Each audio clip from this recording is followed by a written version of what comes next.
Hey yo, what's up guys? It's your boy not Beatbox Mask. It is your boy King Scorpio, and we are doing another video of Sakura Succubus. So basically, I am recording this in the future, well, in the past technically, but for y'all it will be in the future. I'm recording it just in case y'all do hit that 10 like goal. Then yeah, this is a thank you for listening, and doing me a solid and getting my channel up. Let's move on over to where we last left off.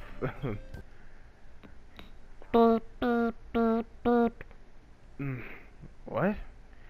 I'm rose from my slumber the following morning by the shrill beeping of my alarm clock. Its tiny cry burrows into every single crevice of my skull. My temple throbs and I groan. My head's killing me. Sadly for me, my alarm clock doesn't seem to understand how under the weather I am. It's nothing but a machine, but it's utterly immune to my plight. Boop, boop, boop. The hateful device continues to mock me. I swear, it's getting louder with every beep. Alright, enough. Oh, we living in a cozy little place. We got like the little box TV. We got the Japanese like fold up bed. I sit up on my futon, the covers bunching about my bare legs, and reaching out for the clock. I seize it, then turn it off with a satisfying click. Let me just turn the music down because I was looking at the other video yesterday, and like y'all can barely hear shit over the music. Like, this will probably fit.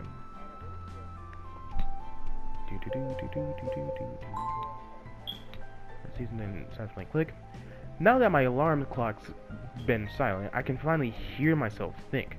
Thank God for that. How much did I have to drink last night anyways?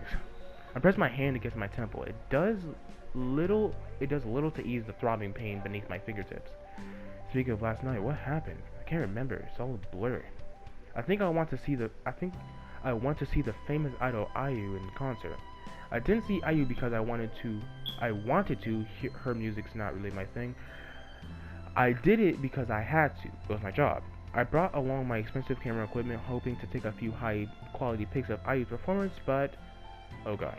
I glanced about my bedroom. The clothes are strewn across the floor, and my shoulder bag alongside them. I can't remember the precise details of last night, but I do remember tripping and falling on my ass. I hurt my head in my back, and my back made an alarming crunch as it fell on the sidewalk. My camera, did I really break it? I lurched across my room, dragging my futon with me, and clawed my way to my bag. I opened it, praying for the best, while expecting the worst. I'd very much like my hazy recollection of last night to be nothing more than a nightmare, but damn it! The camera's scuffed and marked, and the lens is cracked all the way down the middle. It's completely inoperable. Alright, Hiroki, calm down. Maybe the lens is broken, but the camera itself might work. You just need to stay cool. I extricate the heavy camera from my bag with trembling, sausage-like fingers and reach for the on/off switch. I press it, heart hammering, waiting a miracle, but no dice, huh? The camera refuses to turn on. It's given up the ghost completely. Well, that's just peachy. Disgusted, I throw the broken camera back into the bag. It's not like I can damage it any more than I already have. I fall back against the tatami floor with a thud. And to think, I wanted to be a photojournalist. Now I'm nothing more than a liability. This morning isn't the most auspicious. I wish I could turn back time to the good old days. Slip beneath my futon and fall asleep once more. Then I wouldn't have to contend with the looming fear or lose my job of this awful headache. At least today is a Sunday. I don't need to go to work until tomorrow. That should give me a bit of time to prepare for the inevitability of losing my job. That is strange though. If today's a Sunday, why was my alarm clock on? I usually turn my alarm clock off during the weekends when I don't have a job to attend to, that is. I have to wake up pretty early to commute to work during the weekdays, so on the weekends I like to veg out at my futon until midday. Did I turn my alarm clock on before I went to bed? But why? Did past me want to torture present me or something? Do I have a secret sadistic streak or something? Well, given the I'm the one who set the alarm clock, perhaps it'd be more correct to say masochist. Then again, was I really the one who set that alarm? How did I even get home anyway? I don't remember. After that failed gig, I went out drinking and then I stained my brain, struggling to remember. And that's when it hit me, in a sudden burst of intense realization. Oh yeah, mommy Marina. Wakatsuki Marina. She invited me back to her office. How could I forget that? I enjoyed myself with the famous businesswoman Wakatsuki Marina. In an attempt I could forget my sorrows, then I passed out. How, then, did I end up back at my apartment? I don't get it. Did last night really happen, or... I look around my room, searching for some kind of clue. Fortunately, it doesn't take me long to spot it. What is it, anyways? There, lying next to my alarm clock, is an envelope. Is that from Marina? I open the envelope, then slide out a pure white sheet of paper that reads thus. Dear Hiroki, thank you for drinking with me last night. I had a very good time. I hope our dalliances proved to be enjoyable for you too.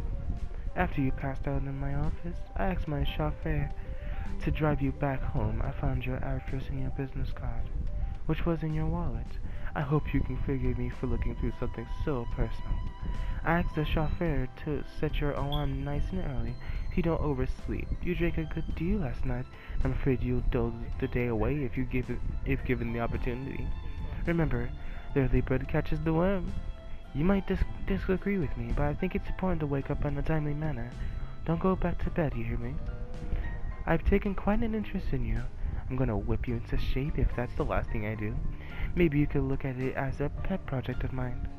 Yours, Marina. P.S. If you're worried about going into work tomorrow, don't be.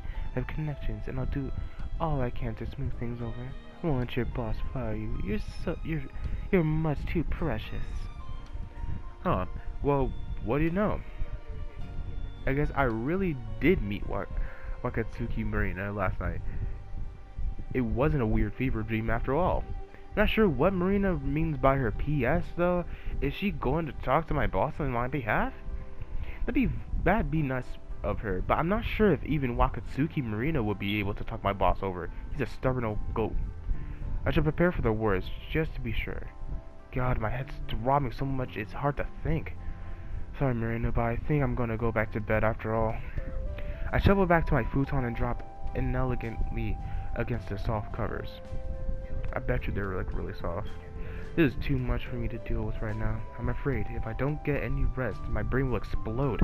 My life's starting to feel like something from a TV drama. I just hope whoever's in charge of writing the screenplay of my life will see fit to tone things down a notch come tomorrow. Oh, sorry, the next day? The next day. Oh, damn, it is. Safe! I jump into the train seconds before the automated doors close. In my haste, I push a couple of businessmen wielding briefcases to the side, and they tut at me They tut at me disapprovingly. Sorry, I'm sorry. I apologize to these men. Ooh, this music go hard though. I apologize to these men, head bowed as any good youngster should. It's important to remember one's manners. After all, even on a day like this, it's a Monday morning and the weather is swelteringly hot. I awoke a little after 6:30, had a shower, ate a hurried breakfast, pulled on my clothes, and head to the train station. I got on my train around 7:30 as per usual, and now I'm ready for my daily hour commute to work. If my calculations are right, I should get to work around 8:30. Though my workday doesn't technically start until 9, my boss is a hard ass, and he likes everybody to be present and accounted for far earlier. It'd be nice if I got paid a little extra for coming in half an hour early and stayed behind hours later, but that's not how the world works. My boss isn't just a hard ass, he's also incredibly stingy. If I could find a better job a little closer to home, I'd appreciate it and I accept it in a heartbeat. But it's precisely because I can't find a better job than this that I've been stuck at this place for the last 3 years. It's enough to make a man cry, really. Well, when my boss learns full the extent of my failures over the last weekend, I might not have to worry about those commutes much longer. Marina said she'd put in a good word to my boss, but I don't know how much weight her reassurance will hold. She might be famous, but my boss isn't the sort of person to be swayed by celebrities. The train sways back and forth, rattling down the track. This particular compartment is full to bursting, and I'm being jostled from side to side from all sides by grumpy men and women. The train takes a curve, and I slip backwards. I accidentally stand on a businesswoman's foot, and she glowers at me. Sorry, I'm very sorry. I seem to be upsetting everybody today. Talk about losing friends and alienating people. I try to shuffle away from the woman, but there's nowhere else I can really go. There's barely an inch of free space in the miserable compartment, and my sides being poked and jostled with intrusive elbows. It's a hot summer's day, and the inside of this overcrowded train feels like a sauna. I already showered once this morning, but I'm sweating already. Hope I don't smell bad. Time ticks by far too slow. The train pulls in at a stop, and mercifully, a few people get off, including the woman whose foot I stepped on. Finally, I can breathe, but not for long. A new influx of people got on the train, more than making up for those who stepped off. Now the compartment is even more crowded than ever. I need to censor this. I need to censor this. Holy fuck. I'm hemmed in by the doors, a businessman behind me and a young girl to the front. I can't see the girl's face, but if I had to wager a guess at her age, I'd probably put her in her early 20s. She isn't wearing a school uniform, which rules out the possibility that she's a high school student. Maybe she attends a local university? Her hair is dyed a crazy shade of blue, and she's wearing a pink jacket coupled with a pair of very short shorts. Like, really short. She's pressed against me so intimately I can smell her. She, unlike the other grumpy commuters in this train, smells fresh and sweet, a little like cinnamon. Her hair in particular is delectable.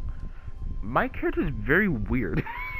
Now I'm aware of how good this mystery girl smells. I'm more anxious than ever about what I might smell of. Silly though it is, I'd like to make a good impression on her. I can't see her face, but I'm sure she's cute. Only a cute girl will wear shorts as daringly tiny as hers. I imagine the girl in my head, as I often do during my commutes to work. I mean, it's not like there's anything else I can do. I fashioned her with a pair of large eyes, fringed with long lashes and a button nose. Yep, she'll have pursed lips, pink like cherry blossoms, and two sweetly blushing cheeks, and a nice body. I don't even need to wonder what her body's like, because I can feel it pressed against me. It's impossible that this could be an honest mistake on the girl's part, but now she's moaning. I want to escape, but before things escalate any further. But that's impossible. The train's too busy. This girl has me trapped, and she must know it. How am I gonna wiggle out of this one? Hey, I draw close to the girl, a risky move I know, and bring my lips to her ears. You might not be aware of this, but I swallow. They're kind of pressing against me. I hope this isn't some sort of misunderstanding. With a bit of luck, the girl will squeak in alarm and back away, her face burning. I'd like to resolve this problem peacefully without disturbing the people around us, but I know. The girl replies swiftly, with nary a trace of embarrassment in her tone. What do you mean you know? I know what I'm doing. You do? Then why don't you stop? I don't want to. This is too much fun. This might be fun for you, making me squirm, but this is a real problem for me. It's a problem? You don't like it? Okay, but let's just say this. I need to censor this though, cause oh my sweet Lord, baby Jesus. I'm gonna save here. Cause sweet Lord, baby Jesus. Oh, it's already 11:20, man. I'm afraid I like it a bit too much. You're a total stranger. I don't know. If it's going by what I would possibly say, it would be like, you're a total stranger, I don't know you. But we're going harem protagonist mode. So... no, that's not like it. I like it more than I should. If this keeps going, we'll both be in trouble. Really? Yes, really. This is dangerous, so... I don't get it. If you like it, why should we keep... We should keep going. I want to make you happy. I'm not getting through to her at all. In fact, I think I might have made things worse. Marina wasn't joking. You smell incredibly good. I just want to be close to you. Here, I'll keep. How do you know my name, ma'am? Ma'am! I make my way to work, the soles of my shoes slapping against the sidewalk. After that little incident on the train, I felt obligated to get off a few stops earlier than usual.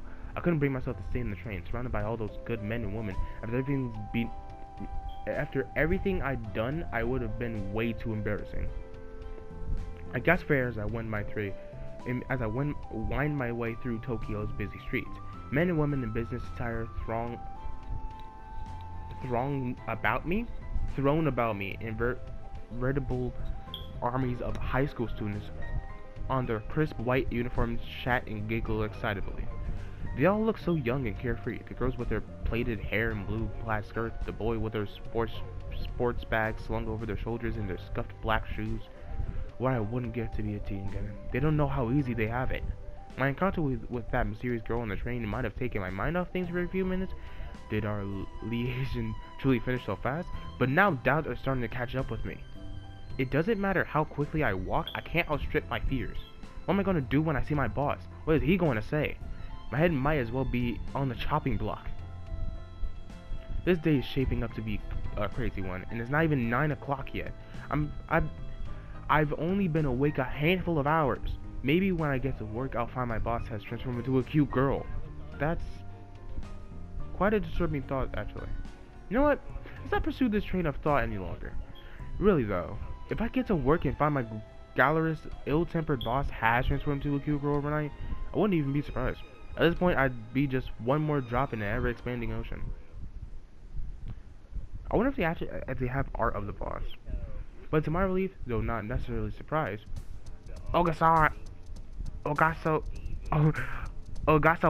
what do you have to say for yourself, my boss has not turned into a cute girl after all. He looks just as ill-tempered as always, if not more. I've only just arrived in the office, yet I've yet to sit down my bag and sit at my desk, but he's already giving me an earful. He careened onto the office the moment he heard me open the door. He must have been waiting for me to make my grand entrance, like a fan equally waiting the beginning of an IU concert. But unlike IU's loyal contingents of fans, my boss isn't holding a glow stick or wearing a shirt with my face on it. If he was, I'd be pretty freaked out, not gonna lie. Instead, he's holding a cup of coffee in one hand, a scowl upon his face. Judging by his expression and the way he's shaking, he'll spill that coffee if he's not careful. He's preparing himself for the mother of all rants. I'm so busted. Well, don't just stand there going, oh, you gormless cretin. You know what you've done. Where's my apology? Oh, I'm sorry, boss. Sorry won't cut it, and you know that. Then why did you ask me to apologize in the first place? That's what I like to say. But I know, given the circumstances, it'd be better not to infuriate him further. My boss has never hit anybody before, though secretly I think he quite likes to, but the steaming cup of coffee in his hand is quite concerning. It'd be very, very easy for him to accidentally slip in his rage and pour it all down my front. I asked you to get some photos of IU for my upcoming news piece, and you've buggered it all up. Where are my photos, huh? Oh, I'm sorry. There were a few technical issues. The trains were delayed, and that's no excuse. As a photographer, no. As an employee, it's your duty to see to it that you accomplish all of your jobs, regardless of the external circumstances. So the trains were delayed. So what? You should have used your head. Why don't you hire a taxi? It was too late for that. The train broke down. I got on it in time, but nothing.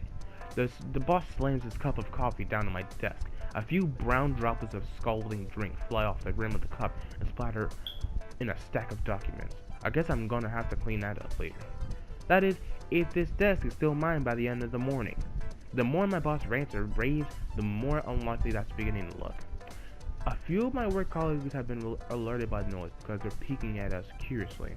One of my workmates give me a sympathetic smile, while another looks wholly amused by my plight. You evil bitch! I guess it's already for them. Lucky saying so's. Lucky saying so's. I've had it up to here with you, Ogasawara. I have no need for an employee who can't do his job. You're a failure, and to cap it all off, you broke an expensive piece of company equipment. I stare at my boss. He could have deduced my failure to take any pic of fire, given my failure to upload them to the cloud over the weekend, and how does he know about the camera? I haven't told him about that yet. I was saving that bit of news till last. I thought it'd be a nice way to cap off his awful morning. The cherry on top of the shit Sunday, if you please. Somebody must have told him about that camera already. But who? Was it Marina? Does she really call my boss up and beg for his pardon? If so, I commend her efforts, but my boss doesn't look at all moved by her pleas. His face is getting redder by the second. I'm afraid he's going to explode like an overinflated weather balloon. When I heard that, I was just about to hit the roof. How could you be so careless? That camera's worth more than your life. Our deadlines have all been pushed back because of your carelessness. How do you feel about that, huh?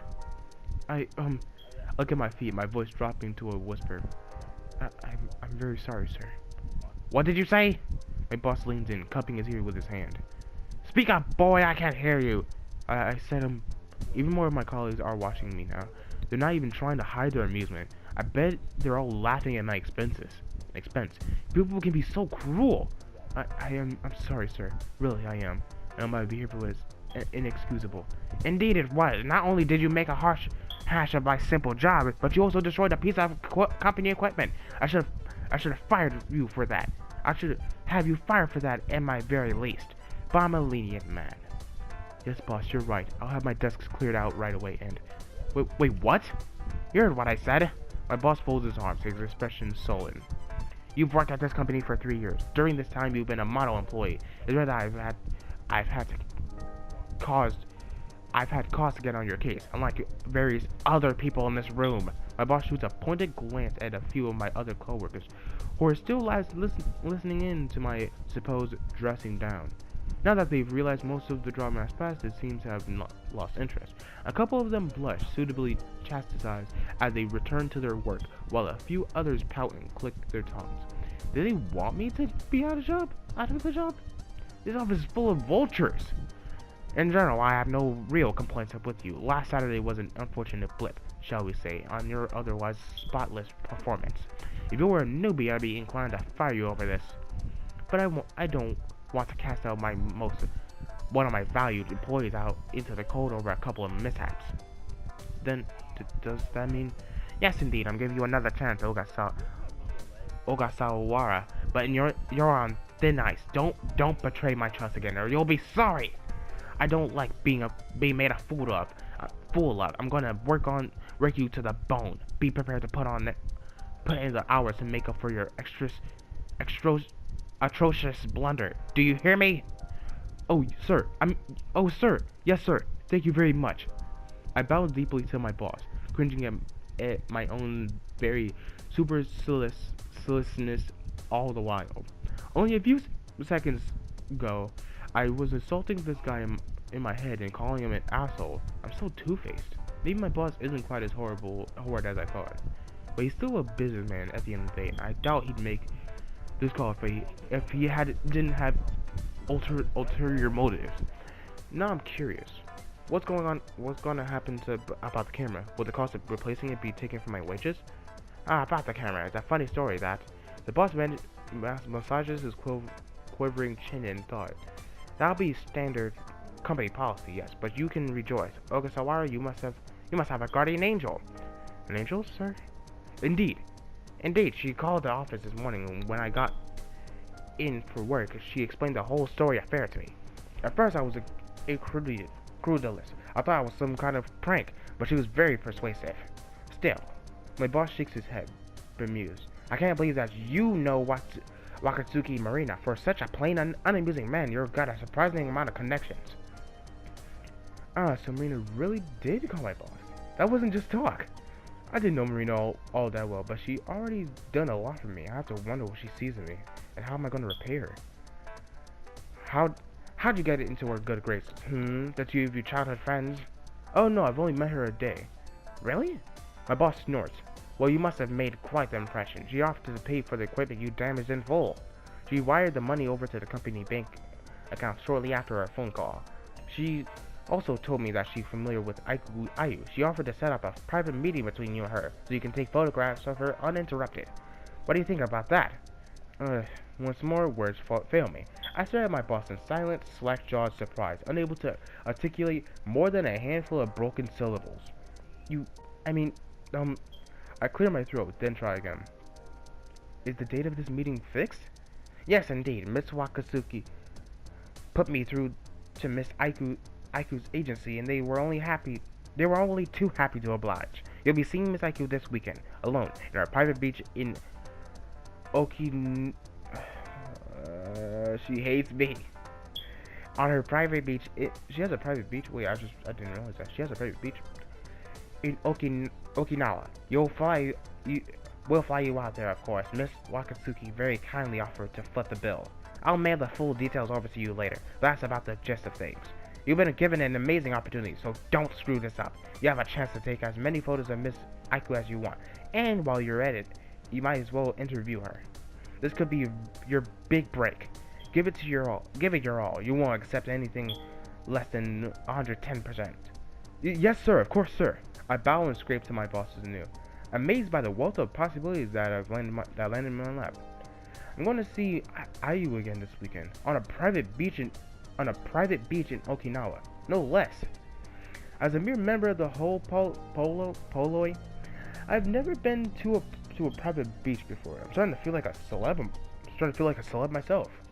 Marina really has come through for me. Not only did she pay for the camera I smashed, but she managed to fix up a meeting between Ayu and I. My boss was right for once. Marina really is like a guardian angel. She's a dark-skinned, fair-haired angel, and I owe her. If not my life, then my job. My immediate future has been secured, but I can't afford to get complacent. There's still my meeting with Ayu to contend with. If I'm going to impress both Marina and my boss, I need to do my best.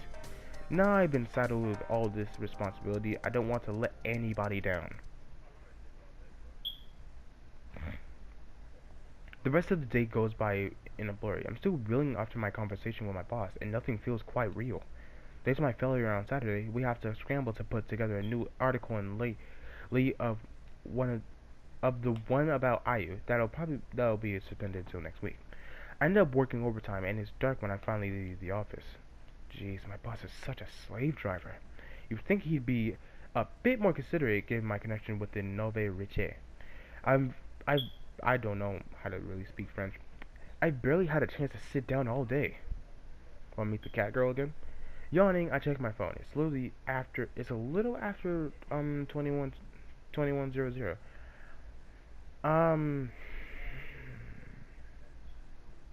It's like 9. It's 9. Ugh, I should have been at home hours ago. Oh well, might be tired now, but my job's secure and I have my weekend retreat in Okinawa to look forward to. With a bit of luck, things will work out alright, and I'll get a bevy of photos that'll please my boss.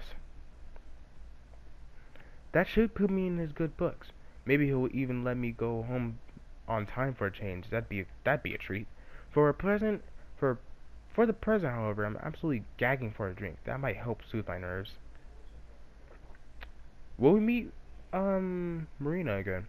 With this thought in mind, I boarded the train for a few stops. Then I head to the same bar where I first met Marina.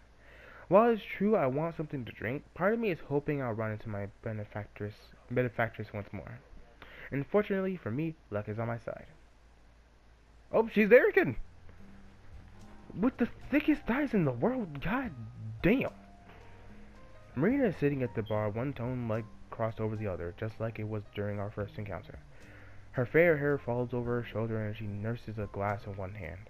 When she sees me, she smiles and she waves me over. Why, hello there, handsome. Fancy seeing you here. It's a small world. It's just a coincidence. I felt like dropping by on the way home from work. Really? Marina inclines her head, a knowing smile playing about her lips, I meant to say. That's funny. I was under the impression that your workplace was a good half-hour away, on the other side of the Sumida River. Surely there are bars closer by you could frequent, if alcohol's all you want. I had business to attend to on this side of the city, that's all. Don't read too much into it. If you say so, dear. Marina laughs carelessly. I can tell by her tone that she doesn't believe a word I'm saying. Now that's very surprising. I don't believe a word I'm saying either. I'm such a terrible liar. Why can't I tell Marina I was looking for her? I appreciate everything she did for me. I want to thank her. Truly, I do. She really did save my neck. But admitting that aloud, particularly in a crowded bar like this, would be embarrassing. God, I'm so stubborn. I went out of my way to find her, but now I'm climbing up. I'm acting just like a little kid. Maybe Marina can read my thought. It hasn't been the first time I've pondered this, because she rests a hand against my own and says softly, "It's alright, Hiroki. You don't need to tell me why you came here. I can tell." Am I that easy to read? Yes, indeed. Most men are. Don't take it too personally. Marina titters. You don't need to thank me for helping you. Which is just as well, given the words thank you have yet to come to cross my lips. Maybe I need to lube my throat up with alcohol first. I helped you because I wanted to. You're a very interesting man, and I am awfully fond of you. Talking your boss around was easy enough. He's full of bluster, but it's all an act. He's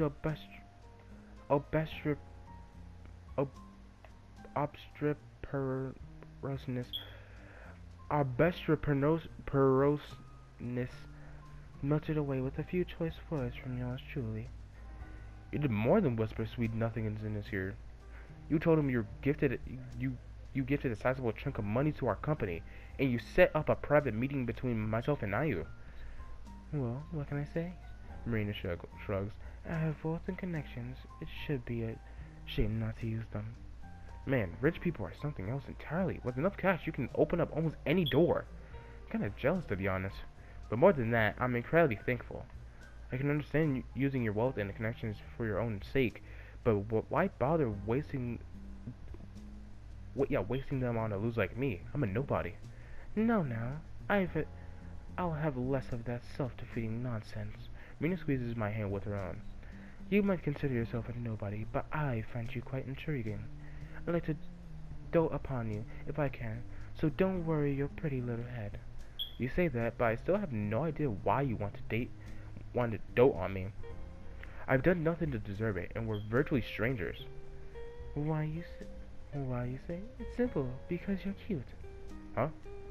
For a genius businesswoman, her reasoning is surprisingly simple. If she's going to elaborate on a supposed cuteness, I'm very curious to see how a member of the opposite sex regards me. It might be a good learning experience. Your reactions are utterly charming, and you're so sincere. I couldn't help but be enticed by you the moment our eyes met. You're like a special pastry in a high-end bakery. Being with you like this is making me salivate. If I can use my influence to help you, I won't hesitate. It's a small price to pay to see you smile, dear. Now, won't you stop grousing and let me pamper you? Yes, Mommy.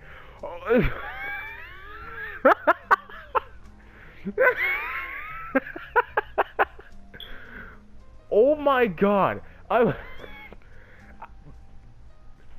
was not expecting that. I answer flatly without humor, which makes Marina laugh. I suppose I am mothering you, in a sense, though I don't know if I like being called that. If you want to show me a suitable measure of respect, you can call me Madame. Oh no, that sounds too formal. What about Mistress? Mistress? Yes, indeed. I quite like taking charge. Okay, she's dominating. She's dominating. Damn. If you want to show how grateful you are for my work, I'd prefer it if you did physically. I trust you have no objections. I stared into Marina's eyes. They were green just like the jade earrings suspended from her neatly formed earlobes, and the turquoise vest which stretches across her chest. Marina is so attractive I feel lightheaded. I have no idea how I got so lucky, but I'd be fooled if I refuted her advances. I'm already starting to get excited. Alright then, we can get back to your office if that's what you want. I guess I wouldn't mind either. I know I can be awkward. I'm not used to people doing favors for me. My parents were pretty strict, so I got used to working things out on my own. I'm still not used to relying on others. so I find it hard to accept people's help. I'm bad at thanking people too. It's hard to find the right words. But I really do appreciate everything you've done, Marina. I think you're wonderful. Well, isn't that sweet? Marina laughs, her voice sultry, and pushes her bust against my arm. Thank you for trusting me with a bit of your backstory, Hiroki. I promise I'll take good care of you. You're special, like nobody else, and I want to make you feel good. Straight to Pound Town again. He's like John, like the voice actor for. Who plays John Wick? I don't know who plays John Wick. I don't remember. But yeah, like I was watching it, like he like doing things, and then repeat, and then proceeds to say, "Have more sex," then have more sex, like this is John Wick. This is Jada John Wick. No, that was quite the workout. I feel invigorated. Do you think my skin looks a little prettier? My cheeks are positively glowing. Love really is a miracle drug. I feel much stronger now. Rita might be in good mood, but I feel downright exhausted. I'm slumped on the floor of her office, boneless, as I was on Saturday night, more like Sunday morning, wearing nothing but my underwear. My head rests on Marina's lap, my eyes focus vaguely upon her pretty face. She had the propriety to put her business clothes back on after I tried. I can't see much of her skin, but that hardly matters. I've already seen most of all of her there is to see. Are you alright, dear? Marina runs her fingers through my hair, a content smile playing about her lips. You're breathing quite heavily. I'll live, at least. I should hope so. I'm rather fond of you. I would be devastated if you died so quickly. I haven't had my fill of fun just yet. Then again, I suppose I should prepare for the worst. You humans are awfully fragile. What do you mean by that? I'm surprised you've been able to keep pace with me for 2 whole nights. Few can say that. The fullness of Marina's sighs, coupled with her sing-song voice, is lulling me to sleep. Something about her words strike me as rather strange. I blink at her curiously, my brow furrowed. What do you mean, you humans? Oh my! Marina blinks innocently. Did I really say that? Yes, you did. It was as clear as day. You said you humans are awfully fragile. Now that I think about it, hasn't Marina said other things to that effect? Back then, I shrugged off her words as the musing of an eccentric millionaire, but now I'm starting to get suspicious. In fact, everything that's happened these last few days have been downright fishy. Bumping into Iowa surprisingly enough. What about Marina? What about the girl on the train? And speaking of the girl on the train, flashback. Yep. Censor that. Marina wasn't joking. You smell incredibly good. My memory's a little hazy, but I'm sure she said that. She mentions Marina's name. Who was she? Why did she know Marina? Something's definitely going on. I've become the amusing epicenter of a whole bunch of strange encounters. Now I want to get to the bottom of this. If anybody knows what's up here, it'll be Marina. I just want to know. What's happening to you? Oh dear. Marina tuts. You must have had too much to drink. Nothing's happening to you, other than a healthy amount of excitement. I've been having fun, it's true, but things just aren't adding up. I'm a normal guy, but my life's been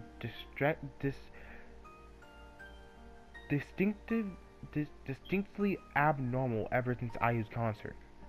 I maneuver myself off Marina's lap with a small amount of effort, and then shoot her a quizzical look.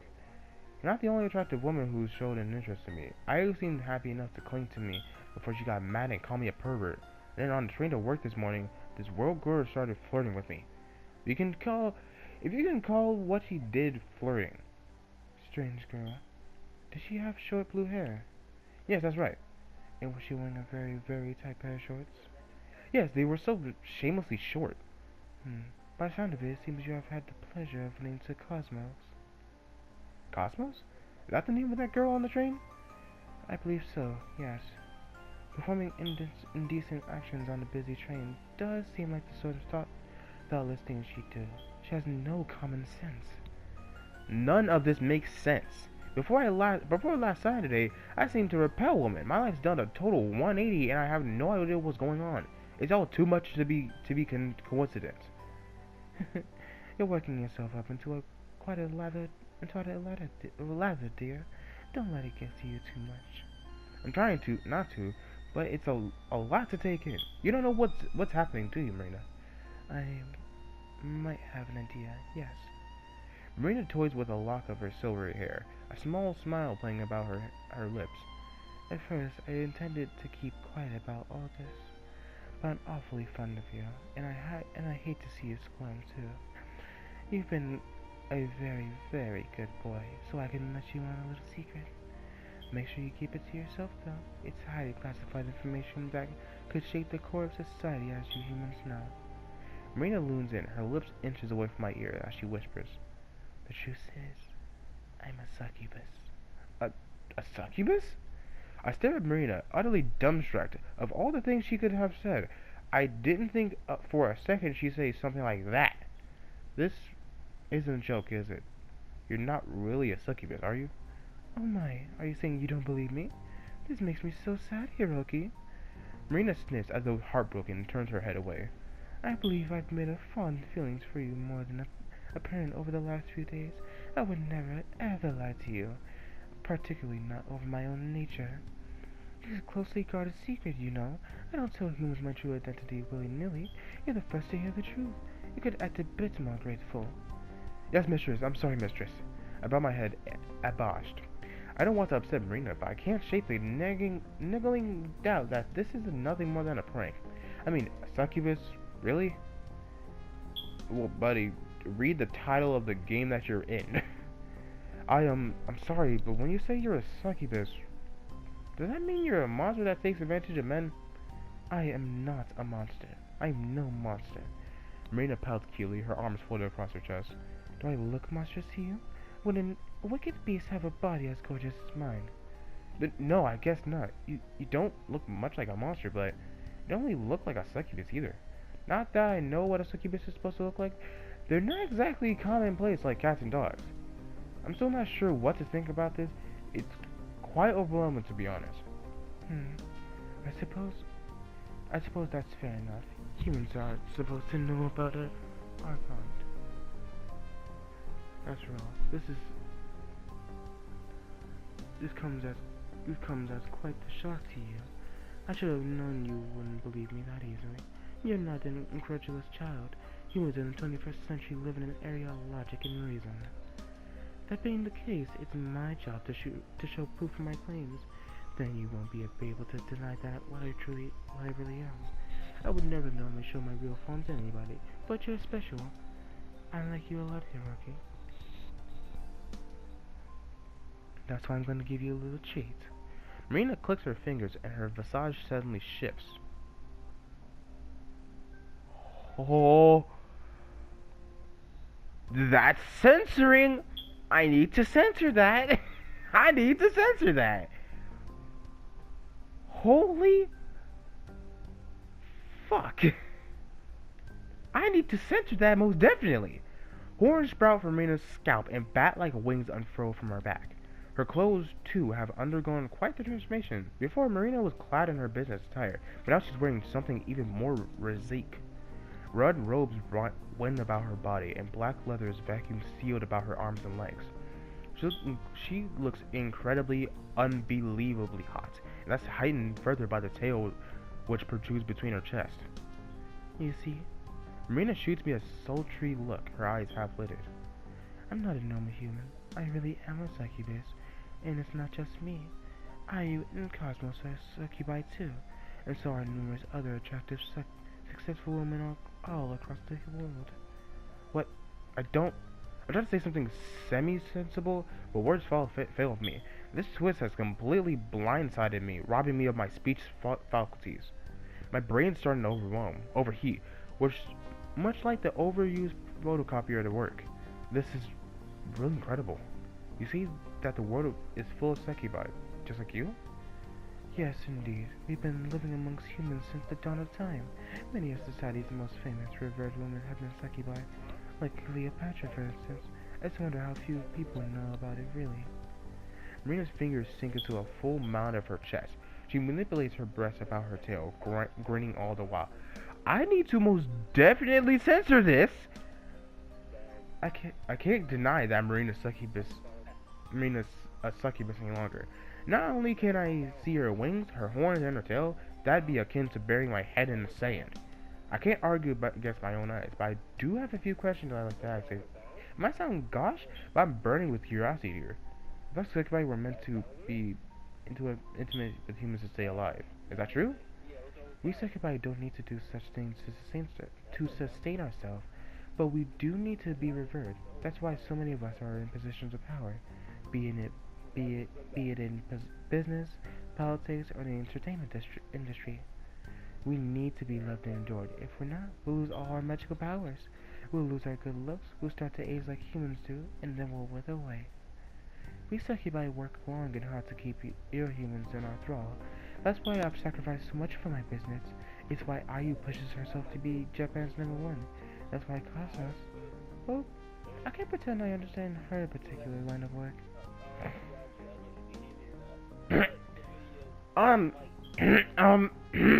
Oh my god, the thighs.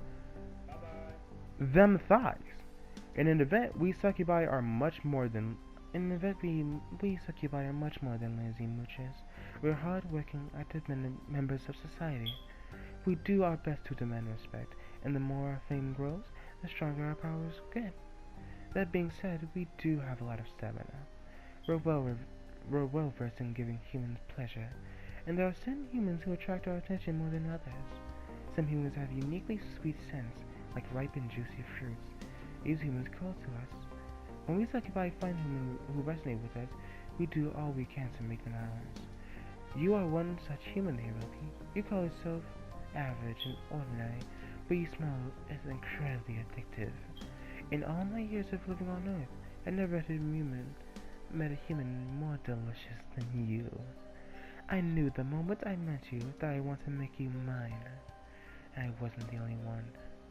After talking with Ayu, it seems your scent had quite the influence upon her, too. Just one whiff of you made her lose her self-control.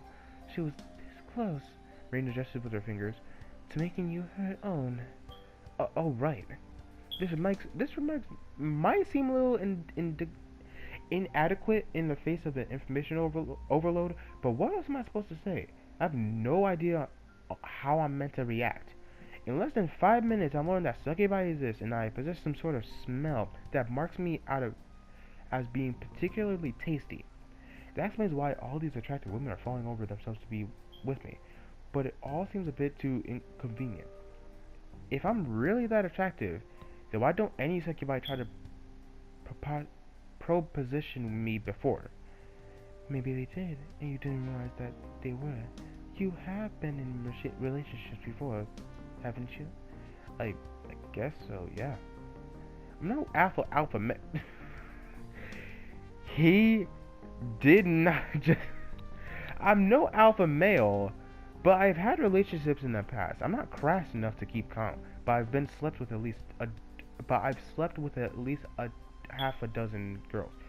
So like 6 maybe. My longest relationship was in university. That lasted for a couple months. My girlfriend was all over me, to such an extent it was kind of scary. She used to break into my room at night to watch me sleep, and sometimes she'd try to grab me in the middle of lectures.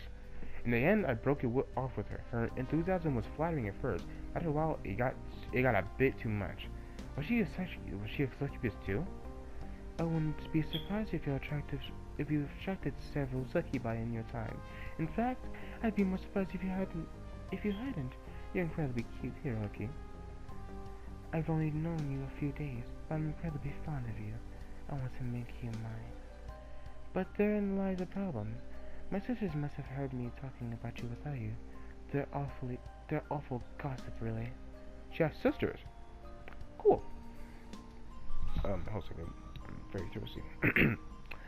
Whenever I find a handsome boy to play with, they try to steal him away from me. It's like a sort of game. It seems like Cosmos has already found you, and I doubt she'll be the last. My sisters will start climbing after you, desperate to claim your heart. I hope that you have enough stamina to handle all of us. As Succubus, I don't mind sharing my conquests, but fielding off the advances of numerous Succubi might just be enough to break you. You have an unusual amount of stamina, but you're still human. At the end of the day, you're far more fragile than you like. If my sisters get too rowdy, I'll try to discipline them. I don't want them to break you completely, but you need to toughen up too. Please don't let me down, my dear Hiroki. I've expended a lot of time and money on you already, so it would be a shame for you to fall apart too quickly.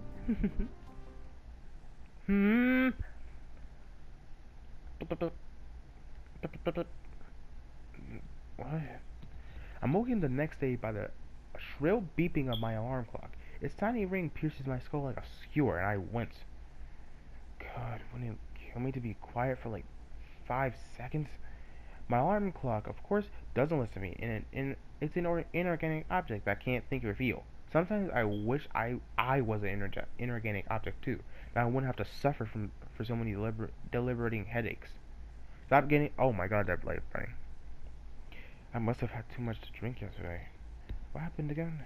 The events of last night returned to my befuddled mind in drips and drabs, but my alarm clock's still trolling away as insistent as ever. It's so loud it's starting to set my teeth on edge. I guess I can't ignore it any longer. Not if I want to cling to what remains of my sanity. Alright, I'm coming. Shut up already. It's like a dog. It's like a dog barking. Shut up already, goddammit. I hold myself from my futon and seize my clock, as I have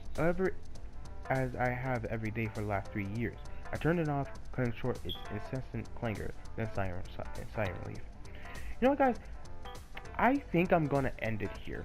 If y'all like the video, make sure to shield bash that like button and to / that subscribe button. But I did make a like I said, I will be going back to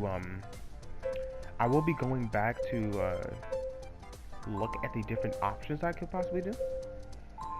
So let me go to load. Here.